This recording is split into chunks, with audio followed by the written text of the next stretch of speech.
vedare tinokuchingamidzai zvekare kune chimwe chirongwa pano paZim Facebook Secrets and Confessions. Tadzoka zvekare nemamwe mamessages. Rekedzai tibva tapinda mumamessages edu atadzoka takakubatirai. Message yedu yekutanga yakamira sekudai: ungakwira ndege here iwe Susan? Ndati ungakwira here ndege?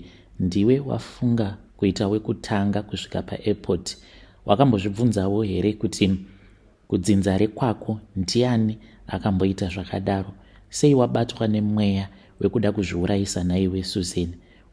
Wafunga kuti amai vako vange vachizondivhairira? Naiwe Susan, ndipindure.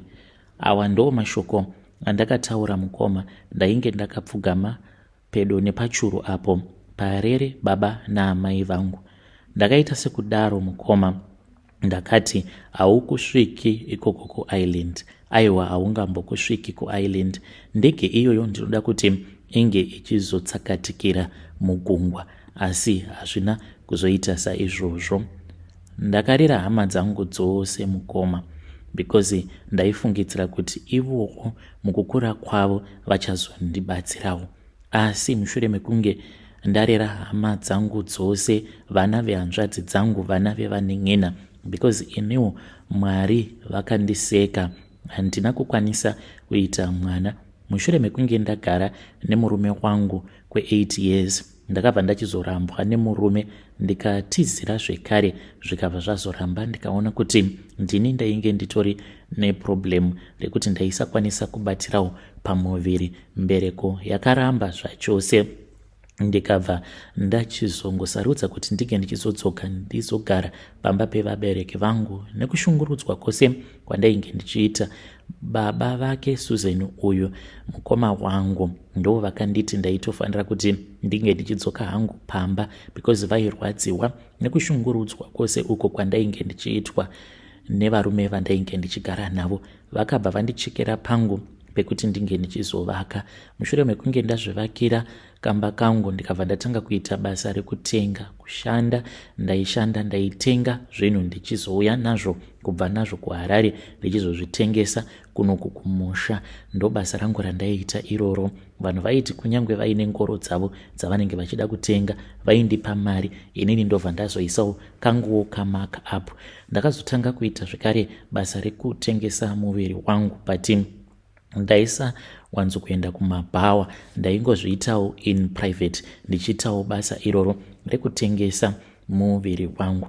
Saka nekufamba kwenguva mukomana, upenyu hwangu hwandaingoita ndihwohwo hwekungoti ndaingova abusiness woman. Izvi ndaizviitira kuti ndisanyanya kufunga nezvazvo, because dzimwe nguva ndaiti kana ndikagara pasi ndotanga kufunga kuti saka inini handitorina mwana here. Ende ndaiti kana ndikaona munhu anenge aine mwana wake mucheche ndainzwa kurwadziwa zvekuti ndaikwanisa kungotanga kungoyeredza misodzi. Ndakabva ndachizotanga kutora vana vevanen'ena vangu zvekare nevana vehanzvadzi dzangu ndikavaita vana vangu. Ndakasvika pakuvaka imba hombe ndikatodhonzesawo magetsi. Saka vana vose vainge vava kungofarira inini, because vaiziva kuti kana vari kwangu vanenge vachidya vachiguta. Nekufamba kwenguva ndakazotengawo imba mutauni. Vana Susan ava vakazokura, vakakurira maoko angu, uye zvekare ndainge ndichitovaendesawo kuzvikoro zvinodhura. Saka Susan akasvikawo form 6 yake ndokubva atanga kuitawo nursing dzake, but aita zviya zvehuvolontiya. Kubva ipapo ndopandakaona kuti mwana sei wako haasi wako, kunyange zvikanzi mwana wemunen'ena, mwana wemuroora, but as long as asina kubuda mauri anenge asiri mwana wako. Because ipapo ndopandakaona kuti ainge ava kuita madecisions ake iye ari ega naamai vake. Ndainge ndava kuita sekunge chinhu chakangoshoreka mumhuri. Ndaiti kana ndikada kutorera mwana madecisions semubereki akamuchengeta kubva zvimwe kuda achiri kumagrade 2 kuzonosvika mwana iyeye ava kuyunivhesiti, ndaiti kana ndikatora madecisions ndaionekwa sekunge chinhu chisitomborina kana basa zvachose. Mukomana shi akazotanga kuita nurse aid course yake muHarare, akatonyora aya IELTS. Zvose izvi zvakaitwa in secret kuzonosvika achizonopiwa visa kuenda kuIreland kunoshanda secaregiver. mukomanashi ininika ndakarwadziwa, ndiri kukunyeperai. Kunyange pavakandiudza kuti mwana aifanira kuti ange achizoenda kuIreland, ndakafungidzira kuti ainge achiri kutanga prosesi yacho yekuaplya sezviri kungoitawo vamwe vana vari kuenda vachinoshanda kumhiri kwemakungwa. Asi ndakarwadziwa because ndakazotongoona itongori status yainge yakanyorwa nemuroora kuti thank you God, mwana wangu nhasi ari kuenda kuEurope. Nhasi mukoma ndakarwadziwa. Uye zvekare ndikabva ndaona status yeumwe sabhuku akatoisa picture rake Susan pastatus, akatoti fire emoji, waenda nenyika mwana. Apa inini ndaiudzwa kuti mwana uyu ainge achiri like muprocess, zvainge zvisati zvaita. Ndikabva ndangoti zvakanaka, kubva inini ndini benzi rakakuchengeterai mwana, iko zvino zvimava kufara muchiudza vatorwa kunze kwekuti mutange maudzawo inini kuti mwana wenyu nhasi chaiye ari kufanira kuti ange achienda kuEurope. Vachitaura kudaro vainge vatori munzira mukoma vachitobva kumusha, vakanditi taifanira kuti tinge tichienda kuairport tinge tichinokwidza mwana ndege, because aifanira kuti ange achizokwira ndege oenda kuSouth Africa, then obva achizonogara kuSouth Africa ikoko ari kumba kweimwe hanzvadzi yake, but ari mwana cousin sister yaamai vake. Ndikati zvakaoma, kubva zvakanaka hazvo. Ini ndini ndakakura ndichitambura naye Susan uyu, ndini ndaiziva kuti adyei. Dzimwe nguva ndaikwanisa kurara ndiri mubhazi ndichienda kana kuBotswana, ndichienda kunohodha kuti mwana uyu ange achikwanisa kuenda kuzvikoro zvinoenda vana vane mari. Ko hama dzaamai vake dzainge dziripi? Pose ipapo pandainge ndichitambura, no thank you, no what, mwana uyu ava kutongoenda hake kuEurope. Ndakarwadziwa mukoma, ndikavaudza kuti ndainge ndisingakwanisi hangu kuenda kuairport because ndainge ndichifanira kuti ndinge ndichienda kune imwe church service. Hanzvadzi yangu yakarwadziwa, but iye aisatozviziva kuti inini ndaitova ndiine bundu mumwoyo. Ndakati handingamboendi kunoserebrata nevanhu vainge vasimo mulife make Susan, because vatori nedzimwe hama dzimwe dzandakazototangawo kutoziva ipapo, vakauya vakaungana pamba pangu vachiti vari kuda kuita braai. Ndakavasiya ndikavaignore vachiita zvavakaita, ndikapinda mubedroom mangu ndikarara hangu ndichiti ndiri kunzwa mudumbu. Vakazoenda kuairport vari guru shushu, ndikati ini zvemagroup handiite. Saka akati akwira ndege akaenda kuSouth Africa, achigereko kuSouth Africa aitaura neni because Susan uyu ainge achinditi mama, aisati vatete kwandiri, aitoti ndiri mai vake. Akatoti mama ndasvika kuJoburg. Ndaingoti because ndaizvibvunza kuti saka inini ndini wamunozongopa zvima-update zvokuti mwana asvika kuJoburg afamba zvakanaka. Ko pose apa paita zvemavhisa, inini kana achindiona saamai vake sei akazviita in secret asingade kundizivisa? Zvinoreva kuti ndini muroyi wake. Asi handina hangu wandakambobvunza, ndakangoti kubva zvakanaka. Ndakabva ndachizoenda kuEpworth, ndine imwe friend yangu. Saka friend yangu uyu ndiye akazotoita kuti ndizouyawo kunoku kuHarare. Iye akatondiudza, but paakandiudza tainge tichitoriwo vana vadiki tichiriwo kuma 10-11 years, ndo paakandiudza kuti iye ainge achiroya, but handina kuda kuzvibhilivha kuti iye nagogo vake vainge vari varoyi. But nekufamba kwenguva aipotawo achindibatsira, especially apo pandakazoroorwa, achipota achindipa mishonga yekuuchika yaya. Saka ndo pandakazoona kuti anoroya nezvimwe zvinhu zvandakazombosangana nazvo, because my first husband akazofa. Akanditi munhu uyu akanyanyisa kukurwadzisa, unoda kuti ndinge ndichimuita sei, ndiite sei naye? Ndikamuudza kuti kunyange ukamuuraya handabasa nazvo, because ndaisatombobhilivha kuti anoroya zvechokwadi. Saka first husband yangu akazofa achidyiwa nemakonye, akangoita ronda mumusoro. Saka ronda iroro raitobuda makonye, ndokuzofa kwacho kwaakazoita ikoko. Ndo pandakazobhilivha kuti anoroya. Saka ndakazoendako kune friend yangu, ndikabva ndamuudza kuti ndainge ndisingadi kuti Susan uyu azosvika kuIreland achishanda. Shungu dzangu dzaiva dzekuti ndege iyoyo inge ichizongotsakatikira mugungwa vari munzira vachiendako ikoko kuIreland. Saka akazondiitira mhiko, akanditi asi mhiko dzandiri kuda kuita panapa ndedzekuti iwewe sezvawataura kuti hausi kuda kuti ange achizosvika, uri kuda kuti ange achizoita taona otsakatikira mugungwa. Ndikati hongu. Vakabva vazonditi kunyangwe zvakadaro tichaita plan B yekuti kana akasvikako kuEurope asazokwanisa kushanda, angotanga kungorwara. Ndikabva ndati kubva zvakanaka. Vakandipa mishonga yandaipota ndichifukira apo paainge ari munzira achienda, zvekare neyandaipota ndichigeza nayo. Susan akasvika akagara kuIreland. Akangogara kuda kweabout 7 days but ainge ava kurwara. Ndakafonerwa nehanzvadzi yangu. Murora wangu mai Susan vainge vachinyarama chikundifonera. Unoona kana ukambotanga wavhairira munhu ukamuvhairira, kana kuri kunzi zvikazoramba zvawaifungidzira kuti zvichaitika, unonyara kana kuisa mastatus. Ndakazotoita zvekutoziva kuburikidza nestatus yeumwewo weukama. Ndakangoona akanyora kuti gone too soon. Kwamanashi ipapo pandakaona status iyoyo hana yangu yakarova, but kuti ndige ndichibvunza manje ndakaona kuti zvainge zvisingaite. Friend yangu akabva achizondifonera akanditi Susan ainge ashayika.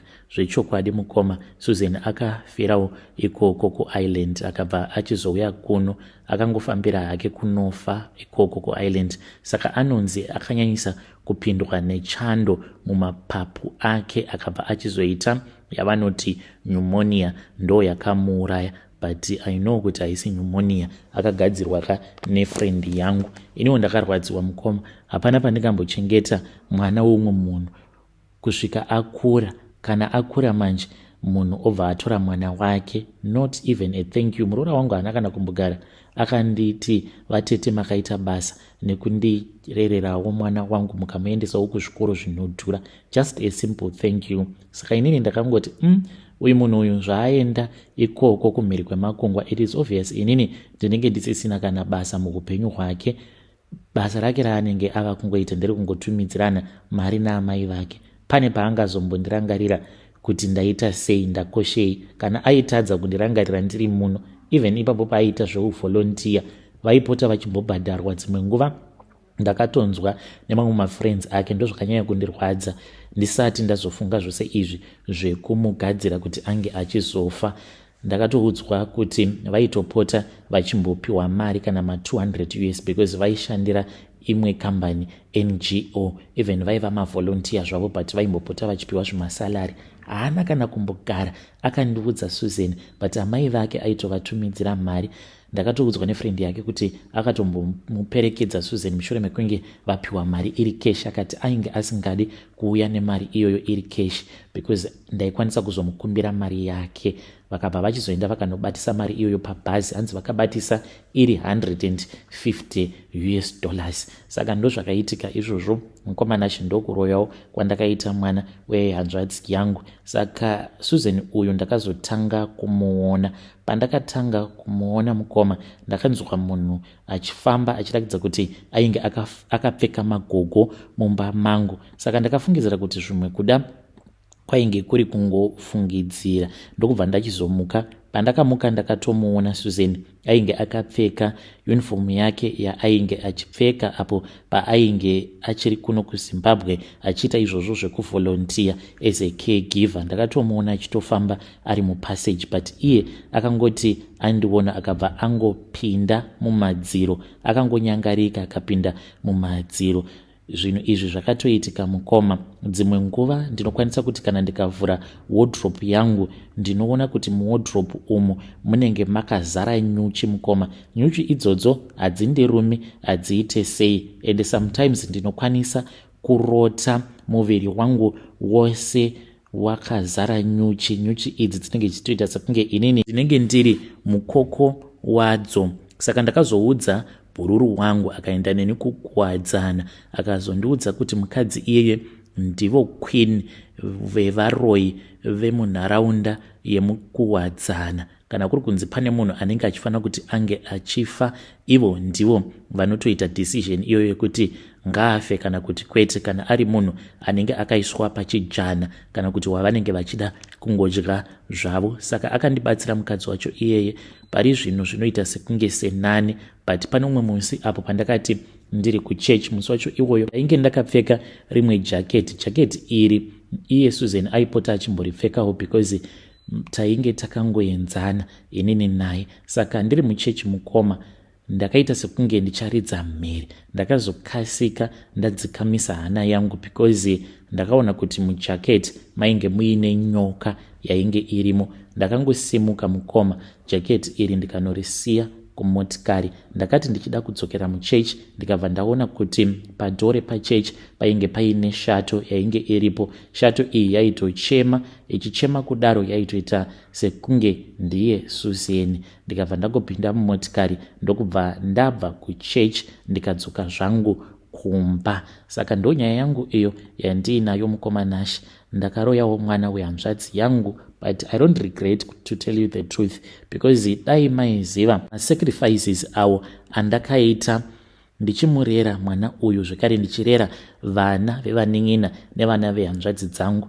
Ndaitosangana nevamwe varume vaitoti vaitoda kundiroora zvimwe kuda, maybe dai ndakazoroorwa zvekare, maybe ndikadai ndakatoitawo mwana, but ndakaita masacrifices ndisingatodi kupinda mumamarriages, ndichingoita zvechihure so that ndige ndichikwanisa kuchengeta hama dzangu. But on top of that vakandirwadzisa shuwa kuda kuti mwana ange achienda kuisland, obva vatanga kundishainira. On top of that dai vaida kuti Susan aende kuisland vaifanira kuti zvinhu zvacho izvozvo zvizorongwa neni. Vedare ndo message iyo yandakatumidzirwa ichibva kuna vanzvadzi vedu vatete avo. Zvakangoma hazvo vedu we. Vateteka mutori muroi wekutopedzisira. Muri muroi kana ivo queen vacho vekukuwadzana. Ndifunge kuti vanoroya kusvika palevel rakadaro because how can you say kuti nekuda kwekuti makachengeta Susan saka anofanira kuti ange achifa because akaenda kuisland. Koiwo munamato maunzwawo here munamato wakaitwa navanzvadzi vedu navatete ava. Hanzi iwe Susan wafunga kukwira ndege. Saka zvimwe kuda ndo zvinoitika paya paunenge waitawo ka progress in your life, uchiti ndatengawo motikari, ndadeposita stand, pane umwewo anenge achitobheja achitokuitira mhiko kuti saka iwewe wafunga kuita chakati, ndiwe hako wekutanga mumhuri wafunga kuenda kumhiri kwemakungwa. Iwe unenge uchingofamba chete nokunamata nokuita sei, uchingozviudza kuti ndinorarama nelaki. Tinofanira kuti tinge tichidzidzira kuti pane zvose zvatinoita tinoisa Mwari pamberi, because each and every time when you break the chains of poverty unotoitirwa mhiko dzakadaro kuti saka iwewe ndiwe wafunga kuita wekutanga kutenga kana stand muHarare. Strange things indeed they do happen in this world. Regedzai tibva taenda panyedu inotevera. Nyedu inotevera yakamira sekudai. Hanzi mukoma, ndinodawo kuti Mwari vange vachindiregerera. Kutaura kudai so mainini vangu vakachata mushure mekunge varoorwa nemurume wavo. Saka vakazouya kwandiri vakabva vanditi, bamukuru, murume ari kundibvunza kuti umhandara wakaenda kupi. Handizivi kuti ndomuudza kuti kudii.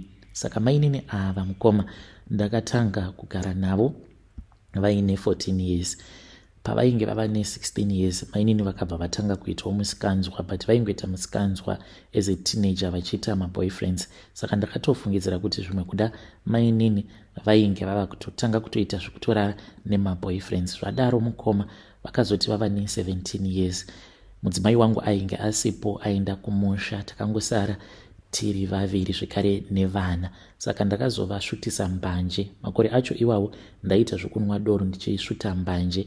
Saka vakazoti vadhakwa nembanje tikatanga kunwa doro, ndikabva ndachizorara navo vakadhakwa. Ndichirara navo ndo pandakabva ndachizofind out kuti vainge vachiri mhandara ndikavabvisawo mhandara. Saka ndo zvakaitika mukomana ivo vakangoti for the sake of her sister's marriage she did not want to discuss about it, but now she is married. Mainini vangu ava vane 22 years mukoma, so right now she is married. Vari kundinetsa vari kuti handichazivi kuti murume ndomuudza kuti kudii, because kubva pandiri havana umwe murume wavakazorara naye, vainge vakazvichengetedza. Saka ndanga ndichitofungidzira kuti ndivaudze kuti vangoramba murume, then ndobva ndavatsvakirawo kwavo kwekuti vanenge vachigara, ndongoita hangu mhuri navo sezvo ndirini ndakavakanganisira upenyu hwavo. Yo vedare ndo message iyo yandakatumidzirwa ichibva kuna banguru avo. Hey, pakaipa, ngatizamei kuti tinge tichitaura navo mucomment section.